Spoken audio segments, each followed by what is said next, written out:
Shalom, shalom, shalom, dans le nom puissant et précieux de notre Seigneur et Sauveur Jésus-Christ de Nazareth.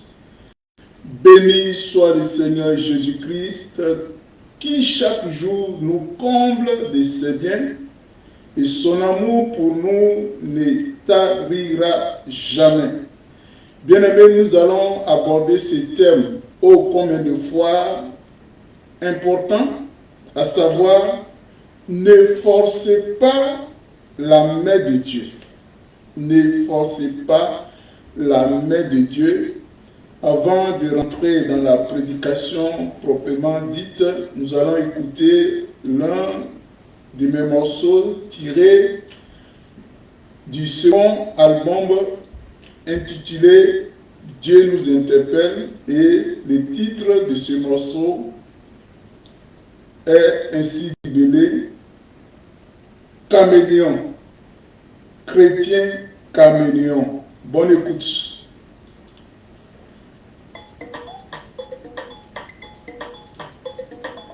Dieu sait tout, dit tout, Dieu voit tout,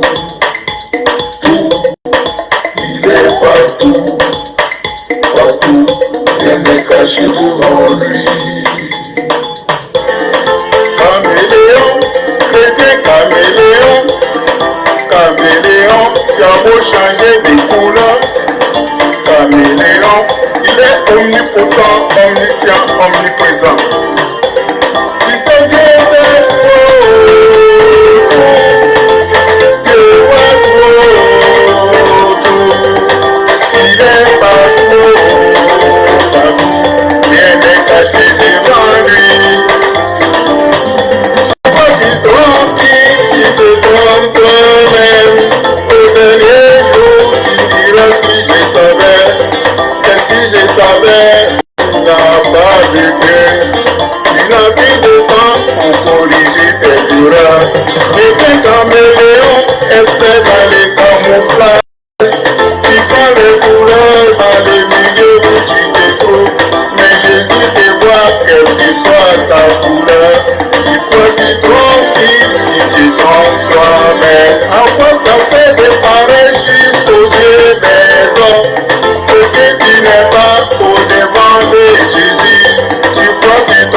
leur dit, où fuirai-je loin de ta face?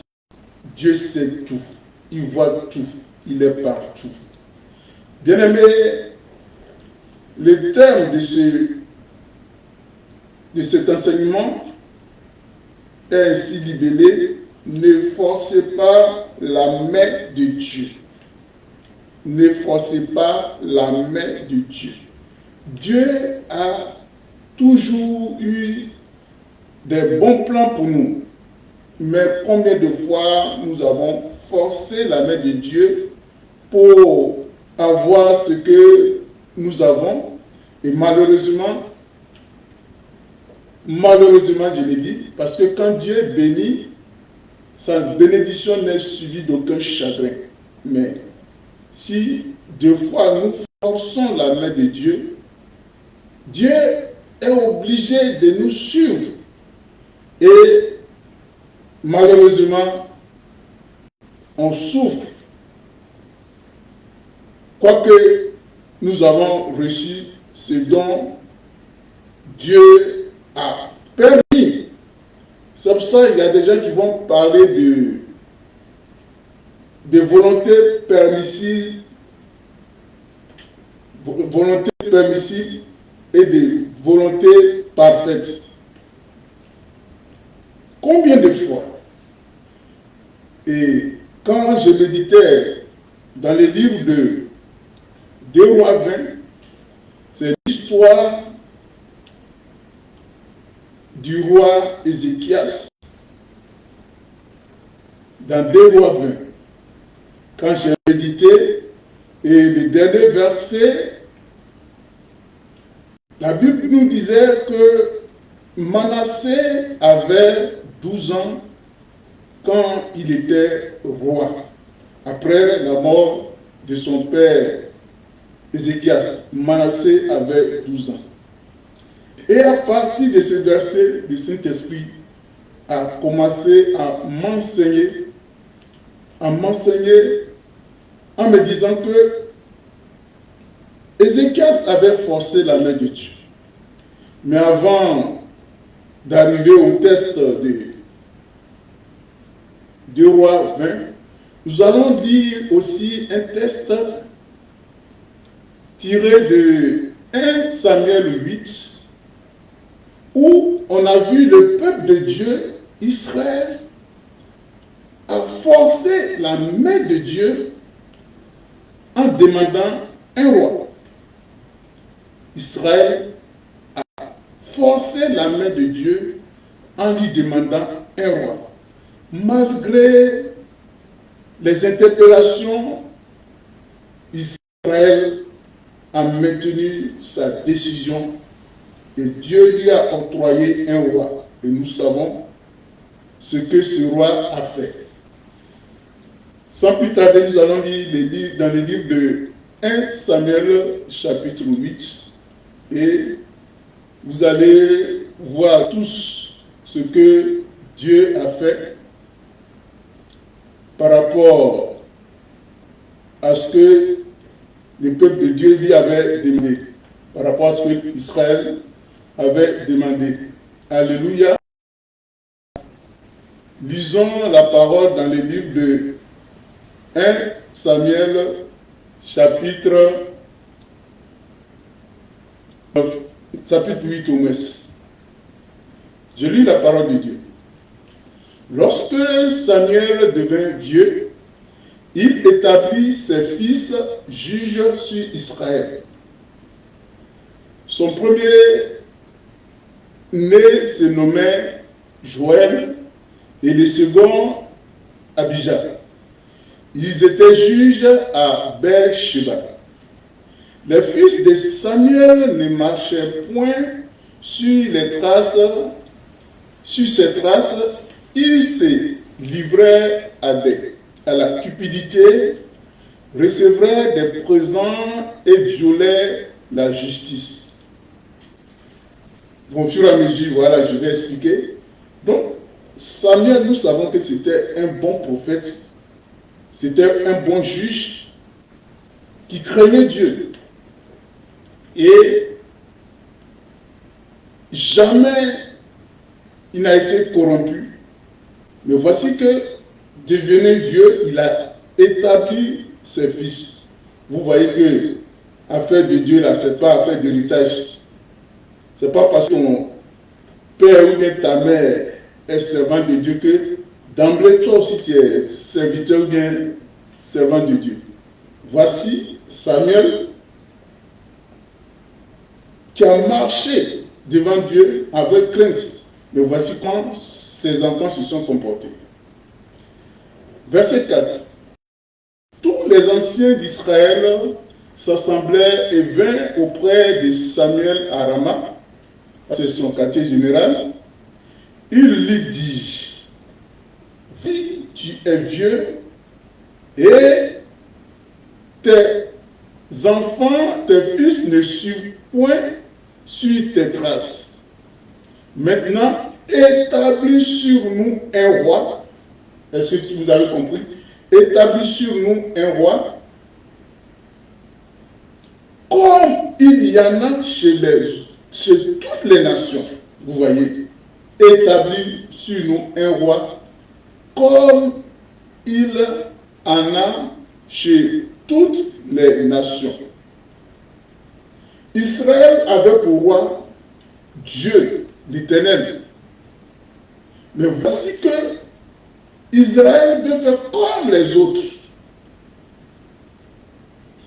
Israël veut avoir un roi physique qui va marcher devant eux, qui va aller combattre pour eux. Mais Dieu qui était leur roi, Dieu qui était toujours au-devant d'eux pour aller combattre. Et Israël a toujours été vainqueur. Mais Israël veut faire comme les autres. Et ça va pousser Israël à forcer la main de Dieu pour que Dieu leur octroie ses rois. Verset 6. Samuel vit avec déplaisir qu'il disait, donne-nous un roi pour nous juger. Et Samuel pria l'Éternel. L'Éternel dit à Samuel, écoute la voix du peuple dans tout ce qu'il te dira. Écoute la voix du peuple dans tout ce qu'il te dira. Car ce n'est pas toi qui le rejettes, c'est moi qui le rejette afin que je ne règne plus sur eux. Est-ce que tu comprends? Dieu qui régnait sur eux, Dieu qui leur faisait du bien. Ils ont tourné du dos.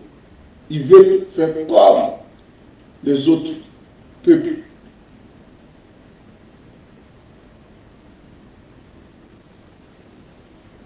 Ils agissent à ton égard comme ils ont toujours agi depuis que je les ai fait monter d'Égypte jusqu'à ce jour.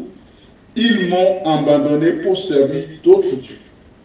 Écoute donc leur voix, mais donne-leur les avertissements et fais-leur connaître le droit du roi qui régnera sur eux. Donc Dieu a dit, écoute-les, donne-leur ce qu'ils veulent, mais prends le soin de les avertir. Le roi qui va vous régner sur vous, voici ses droits, voici comment il va vous traiter, voilà tout ça là. J'aimerais que tu lises ça. Donc, Dieu les avait avertis. Le roi va régner sur vous, il va dominer sur vous, il va prendre vos filles, vos enfants, il va en faire des soldats, tout ça. Et ils s'en foutaient.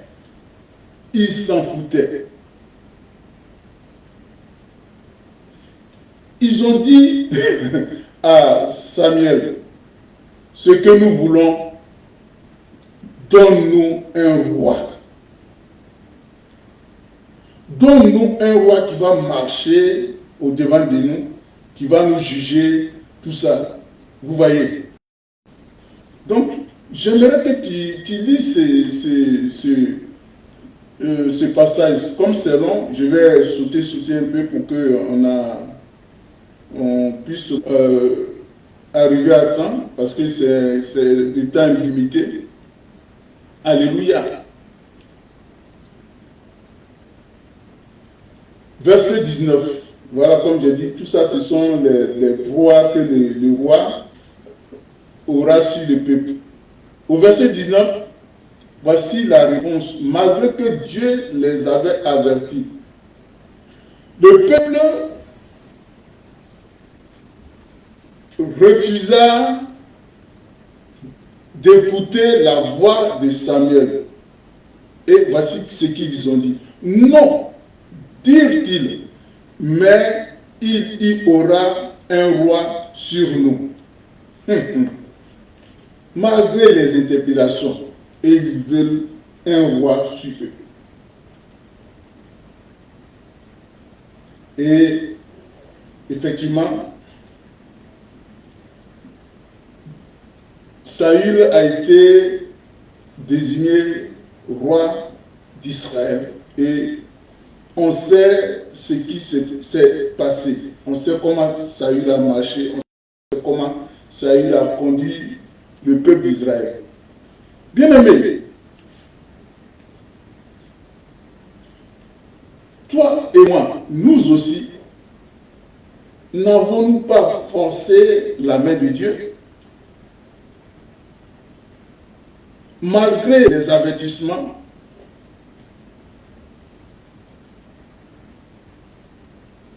est-ce que nous n'avons pas forcé la main de Dieu? Et Dieu, malgré qu'il n'était pas d'accord, a accepté notre requête. Parce qu'on l'a poussé à bout. Bien aimé, forcer la main de quelqu'un, c'est le contrainte à faire ou à valider quelque chose qu'il n'aurait pas choisi de faire lui-même. Forcer la main d'une personne, c'est le contrainte à faire ou à valider quelque chose qu'il n'aurait pas choisi lui-même. Dieu n'a pas voulu que Israël choisisse un roi physique, mais Israël a dit, c'est ce que nous voulons. Nous aussi dans nos choix, que ce soit dans le choix des conjoints, des conjointes, dans le travail, dans tous les domaines, on fait des choix. Et on force la main de Dieu. On force la main de Dieu. Bien-aimés, sans plus tarder, nous allons rentrer dans les tests de 2 Rois, chapitre 20. 2 Rois, chapitre 20. Les tests de référence. Alléluia. 2 Rois, chapitre 20. Nous connaissons l'histoire du roi Ézéchias. On cite ce roi en exemple, mais il a commis beaucoup d'erreurs. Et comme j'ai dit, c'est sur le dernier verset de 2 Rois chapitre 20 que le Seigneur a pris pour me parler sur ce thème, ne force pas la main de Dieu. Je lis la parole de Dieu. En ce temps-là,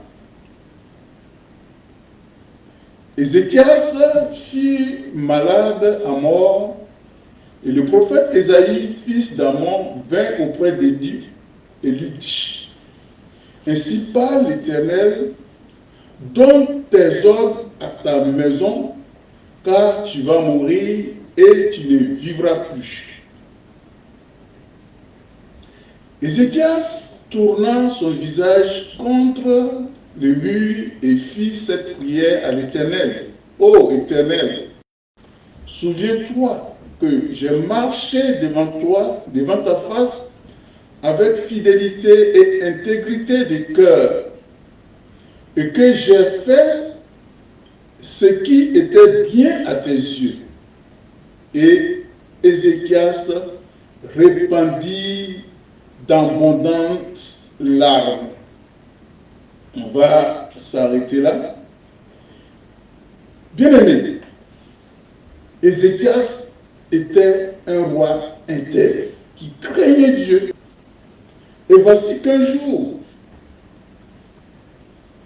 Dieu lui dit, mon serviteur, il est temps que je t'enlève. J'ai vu que tu as bien marché devant ma face, mais il faut que tu viennes me retrouver. Et voici Ézéchias qui s'en va pleurer, demander grâce, demander la faveur de Dieu. La Bible nous dit qu'il a versé d'abondantes larmes.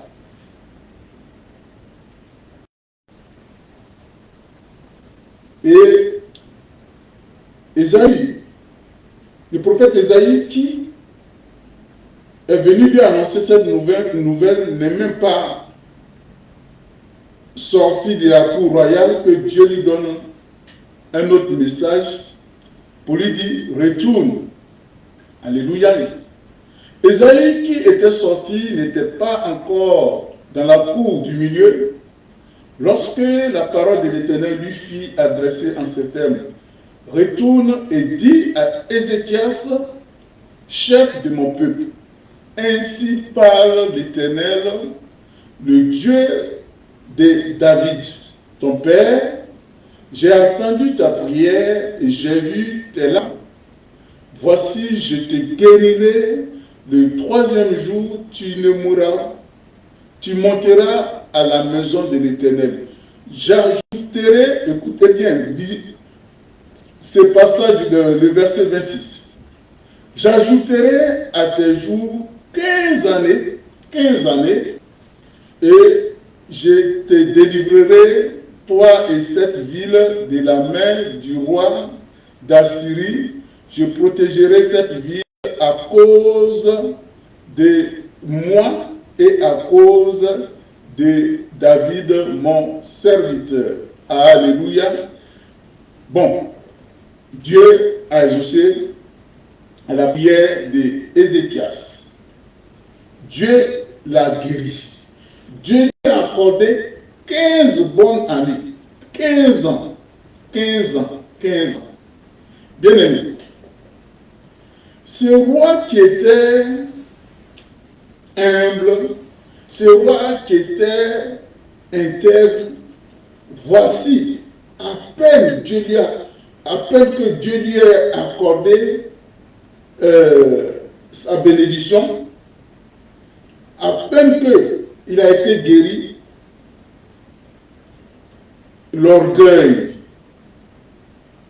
va l'envahir. Il était enflé d'orgueil. Il était enflé d'orgueil. Lui qui était intègre, lui qui était juste, il va commencer à pécher. Vous voyez, Dieu sachant que Ézéchias allait changer de comportement, il a voulu l'enlever. Il y a des fois quand Dieu enlève les personnes, juste les personnes qui vivent bien, on pleure, mais Dieu sait que si peut-être à la longue, ils vont chuter ou bien ils vont l'abandonner, Dieu, dans sa grâce, les enlève. Donc l'histoire d'Ézéchias doit nous interpeller. Donc, quand Dieu a guéri Ézéchias. Les gens sont venus pour, voilà, lui témoigner des bienfaits de l'Éternel. Les gens sont venus pour l'encourager. Et il y a une délégation des Babyloniens qui sont venus aussi pour venir, voilà, pour venir le voir, parce qu'il était malade et puis Dieu a opéré ses miracles. Ils sont venus pour l'encourager, tout ça là. Donc, ce qu'il ne devait pas faire, c'est ce qu'il a fait. Il les a fait, il les a montré toute la richesse de Juda. Il les a fait rentrer même dans la maison de l'Éternel. Et qui n'avaient pas habilité à y entrer. Alléluia. Je lis ce passage et puis voilà. Comme j'ai dit, c'est un peu long là, donc c'est pour ça que je suis en train de sauter, mais lisez 2 Rois, chapitre 20, vous allez voir. Alléluia.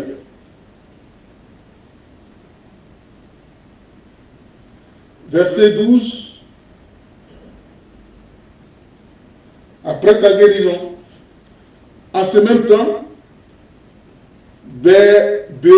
Bérodac Baladan, fils de Baladan, roi de Babylone, envoya une lettre et un présent à Ézéchias, car il avait appris la maladie d'Ézéchias.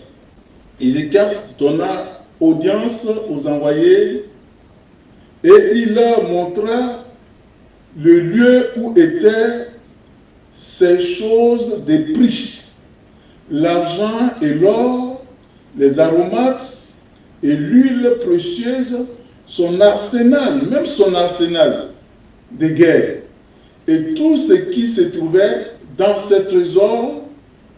Il n'y eut rien que Ézéchias ne leur fit voir dans sa maison et dans tous ses domaines.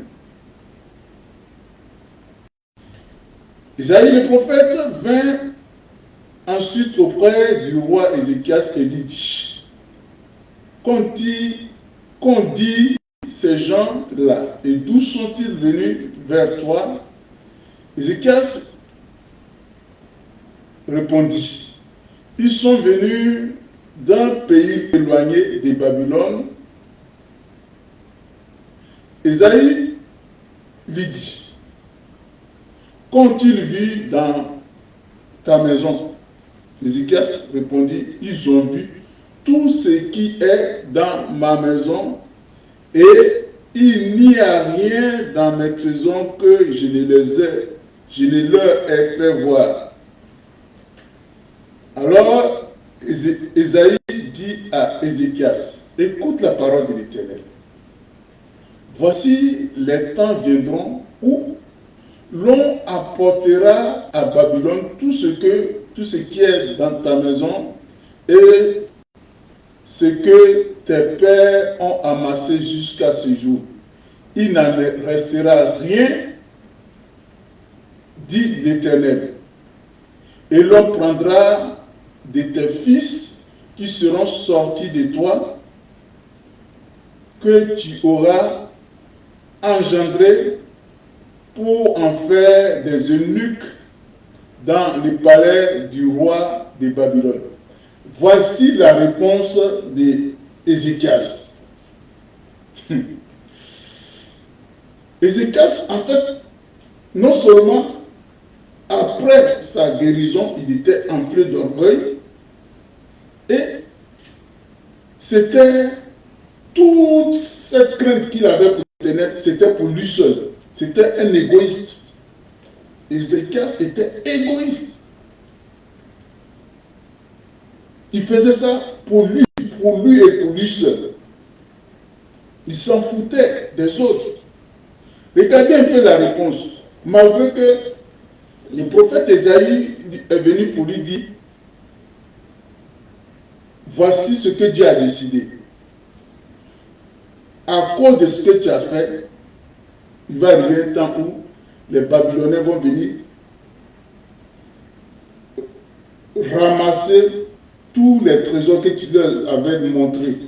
Ils vont prendre tes fils, ils vont en faire des eunuques, ils vont amener le peuple de Juda en captivité. Mais voici ce que Ézéchias va dire. Au lieu d'intercéder Dieu, au lieu d'intercéder, demander pardon, de reconnaître son tort pour que Dieu n'agisse pas ainsi, voici sa réponse. Ézéchias répondit à Isaïe. La réponse de l'Éternel que tu as prononcée est bonne. Est-ce que tu comprends? La réponse que tu as prononcée est bonne. Et il ajouta, il y aura-t-il pas paix et sécurité pendant ma vie pour lui? Puisqu'il y aura sécurité et paix tout le long de son existence, c'est suffisant. Ses enfants, ses petits-enfants, ses arrière-petits-enfants, tout le peuple, même si on les amène en captivité, même si on les tue, ce n'est pas son problème. Vous voyez? Vous voyez? C'est parce que Dieu lui a accordé ses 15 ans. Mais s'il était mort, si Dieu l'avait enlevé, est-ce qu'il allait être cause de la déportation d'Israël? Mais c'est parce qu'il a agi ainsi que Dieu, dans sa colère, a permis que Juda puisse être en déportation. Il n'a pas pris le temps d'intercéder comme quand il était malade. Quand il était malade, il a intercédé pour que Dieu le guérisse. Et c'est ce que Dieu a fait. Maintenant, où on te dit, tes enfants, tout ce que tu as, ton peuple sera en captivité, qui dit non, puisque de mon vivant il y aura la paix, c'est une bonne chose. Vous voyez? Et bon, on dit, la Bible nous dit le reste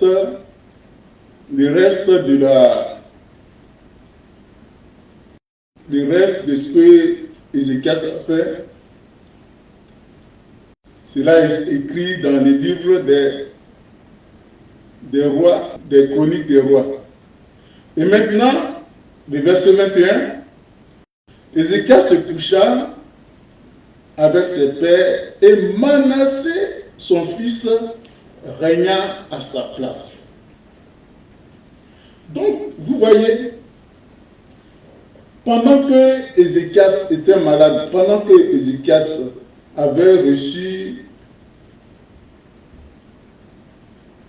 de la part de l'Éternel cette commission de sa mort, Ézéchias n'avait pas encore d'héritier.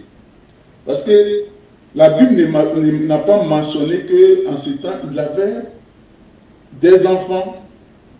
Peut-être qu'il avait des filles et puis il n'avait pas de garçons pour régner à sa place. Dans ces circonstances, après sa mort, s'il n'avait pas d'héritier, un de ses frères pouvait être roi. Mais il n'a pas voulu que ce soit un autre. Il a voulu que ce soit un produit de ses entrailles. C'est pour ça qu'il a insisté, il a forcé la main de Dieu. Mais Dieu qui sait l'avenir, il a voulu enlever Ézéchias. Mais Ézéchias a forcé sa main. Ézéchias a forcé sa main. Maintenant, quand nous lisons la parole de Dieu dans 2 Rois 21, 2 Rois 21, la Bible nous dit que Manassé avait 12 ans. Manassé avait 12 ans lorsqu'il devint roi et il régna 55 ans à Jérusalem. Manassé avait 12 ans. Quand Ézéchias était malade et que Dieu lui avait donné cette commission de sa mort, Manassé n'était pas encore né. C'est durant les 15 ans d'ajout que Manassé est né. Donc, si on veut bien voir, 3 ans après sa guérison, Manassé était né. Manassé est né, au moins. C'est après 3 ans de sa guérison que Manassé est né. Parce que la Bible nous dit que Manassé avait 12 ans quand il devient roi. Et vous allez voir ce que Manassé va faire. Tout ça, c'est parce que Ézéchias a forcé la main de Dieu. Ézéchias n'avait pas d'héritier. Il voulait forcément que l'héritier sorte de ses entrailles. Il a forcé la main de Dieu. Mais Dieu qui savait que le produit de ses entrailles serait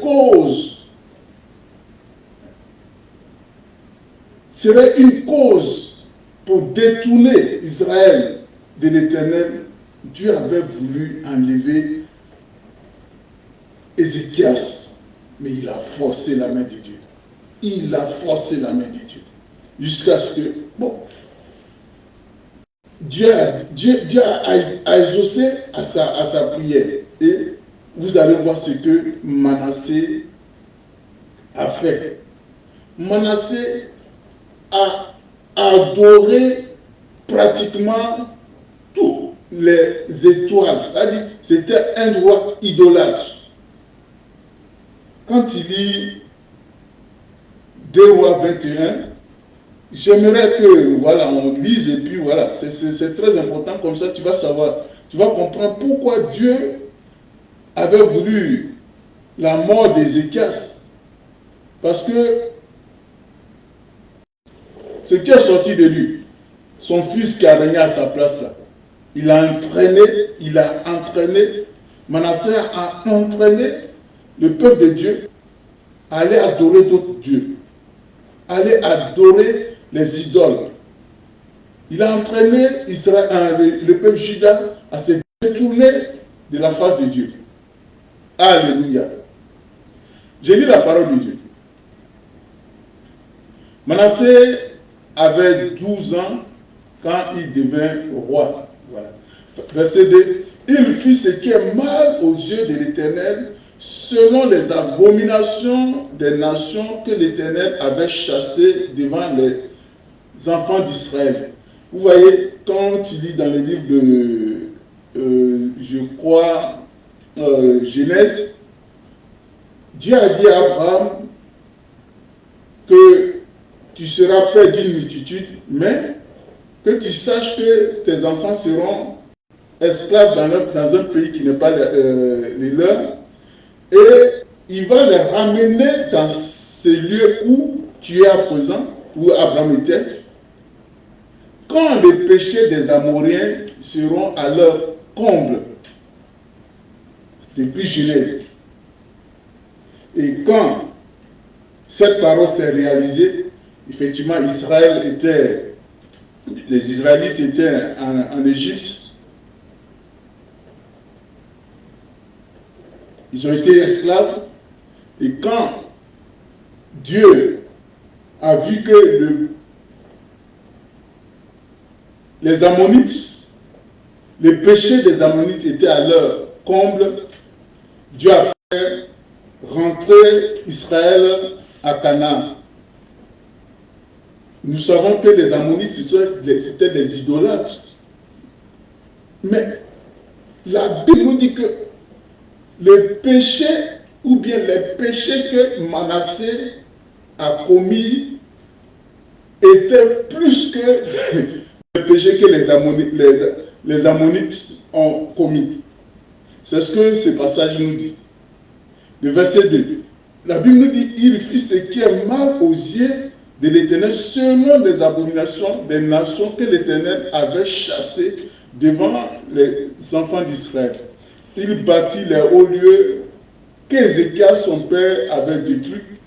Il éleva des autels de Baal et il fit des idoles. Il fit une idole d'Astarté, comme avait fait Akab, au roi d'Israël, et il se prosterna devant toute l'armée des cieux et les servit. Bon, je ne sais pas, toute l'armée, bon, on va parler de la lune, des étoiles, du soleil, il adorait tout ça. Il adorait tout ça. Et au verset 6, on dit, la Bible nous dit, il fit passer son fils par le feu. Elle dit même, il a brûlé son fils. Vous voyez. Et quand il faisait ça, Dieu l'interpellait.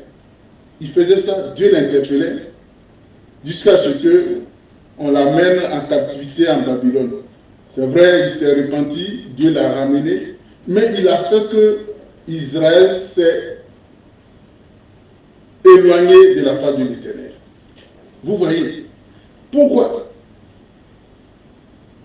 Parce que quelqu'un a forcé la main de Dieu. Son père, Ézéchias, a forcé la main de Dieu. Bien aimé. C'est ce qui se passe de nos jours. Nous aussi, nous avons forcé la main de Dieu.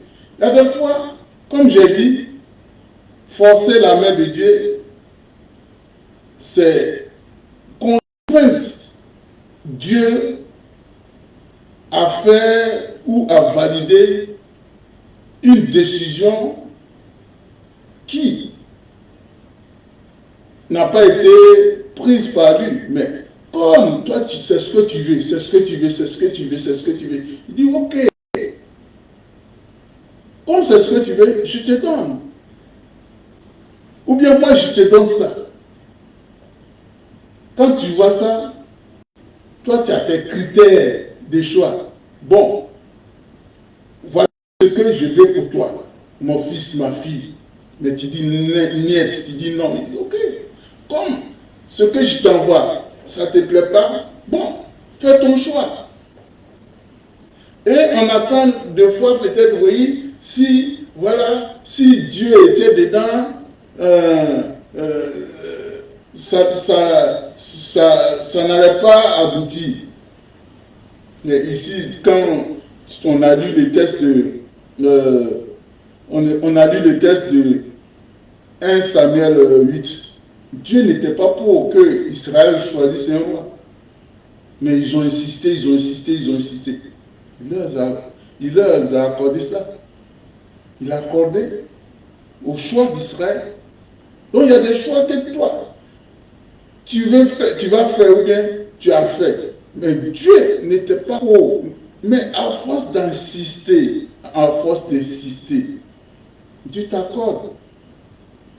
Vous voyez, Dieu te montre, surtout dans le choix des fiançailles ou bien voilà, Dieu te dit, voici mon fils, voici ma fille. Tu prends, tu fais autre choix. Mais il dit, bon, ok, puisque c'est ce que tu aimes, ou bien c'est ce que tu veux, je t'accorde. C'est pas parce que Dieu est content de te l'accorder, mais tu l'as poussé à bout. Des fois, on pousse à bout Dieu, comme le peuple d'Israël a poussé à bout Dieu en lui demandant un roi. Comme Ézéchias aussi a poussé à bout Dieu de le guérir. Dieu, sachant que la suite des événements ne serait pas à l'avantage d'Ézéchias, ni à l'avantage du peuple de Juda. Il a voulu que ça n'arrive pas, mais Ézéchias a forcé sa main. Bon, il lui a accordé. Bien aimé. Et à cause des Manassés, vous voyez, il y a des fois quand Dieu veut bénir, ou bien Dieu refuse d'agir, il dit, je le fais à cause de mon serviteur David. Même dans le passage de Rois qu'on a lu, Dieu a dit, je le fais à cause de mon serviteur David.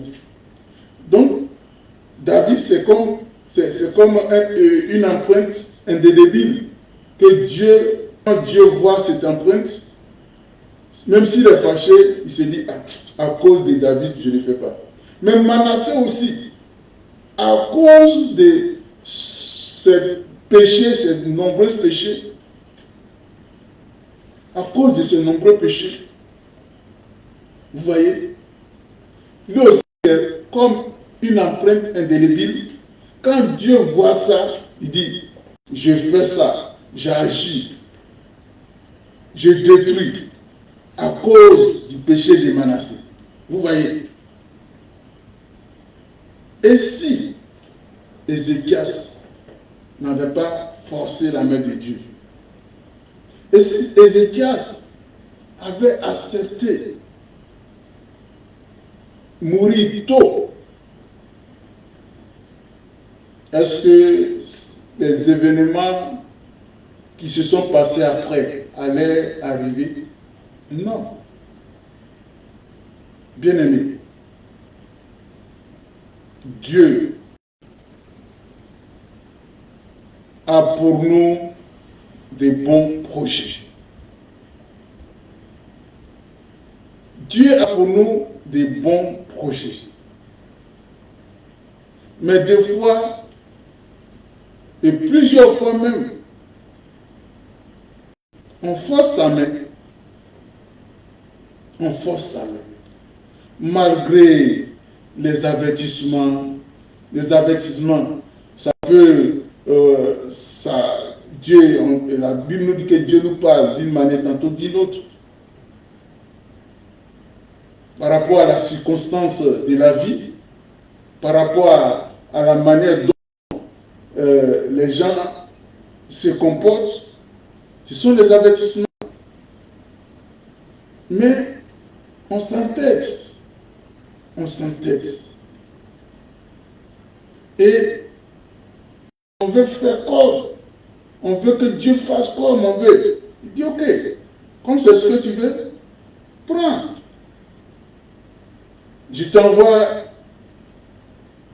ton époux, ton épouse. Mais tu dis, c'est pas lui ou bien c'est pas elle. Prends ce que tu veux. Voici le travail que je t'accorde. Tu dis non, moi, c'est ce travail que je vais faire.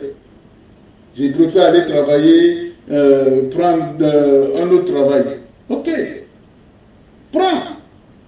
Et il y a des fois même le travail que tu vas prendre là, que toi-même tu vas choisir, malgré que Dieu t'ait interpellé, tu t'en vas, c'est le problème.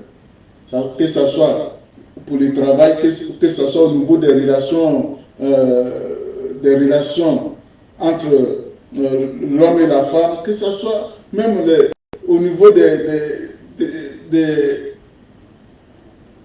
relations entre amis, tout ça là, Dieu interprète toujours. Mais des fois, comme on force sa main, il nous laisse faire. Et c'est un autre désavantage. Bien aimé, Dieu a toujours des bons projets pour nous. Ne forçons pas sa main. Ne l'obligeons pas, ne le contraignons pas à faire comme nous voulions. Laissons Dieu agir. Laissons Dieu agir. on a vu l'exemple palpable d'Ézéchias, qui avait pourtant bien commencé.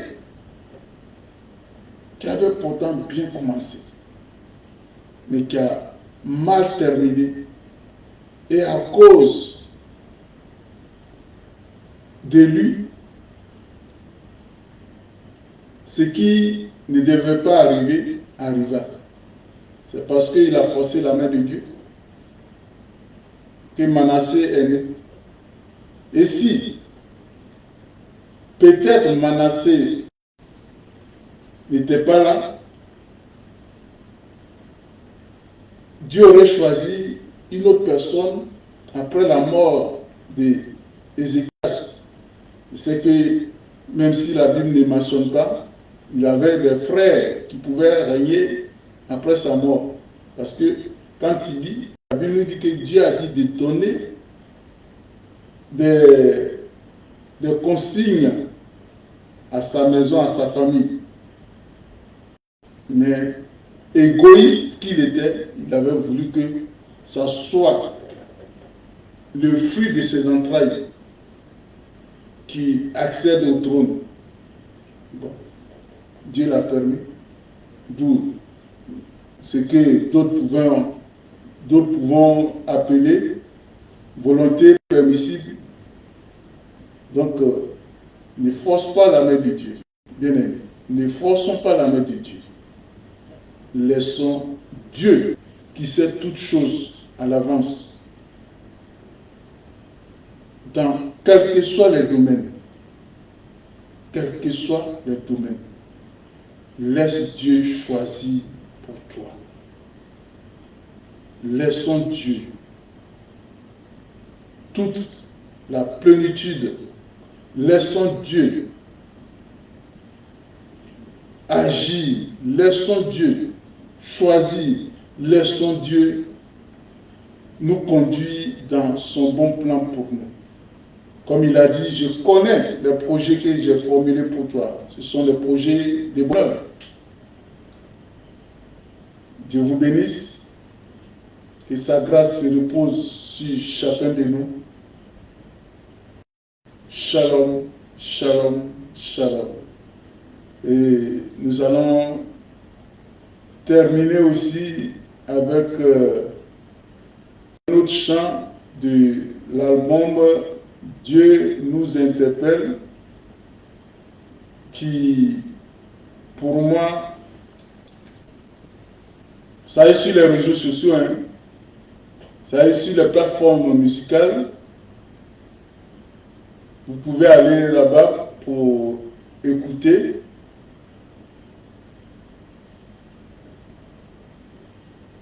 Le morceau que je vais vous mettre est ainsi intitulé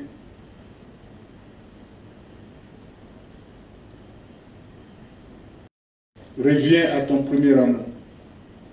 Combien de personnes qui ont abandonné la main de Dieu? Combien de personnes qui ont rétrogradé?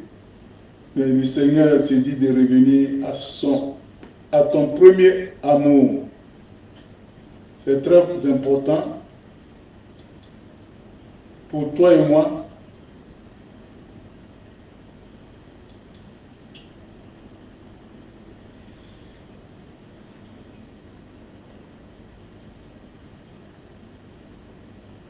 Dieu connaît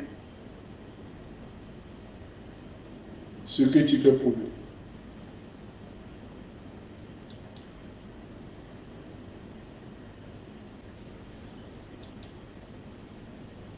Ok, bon, je crois que la technique déconne. Donc, Dieu vous bénisse et à la prochaine. Shalom, shalom, shalom, shalom.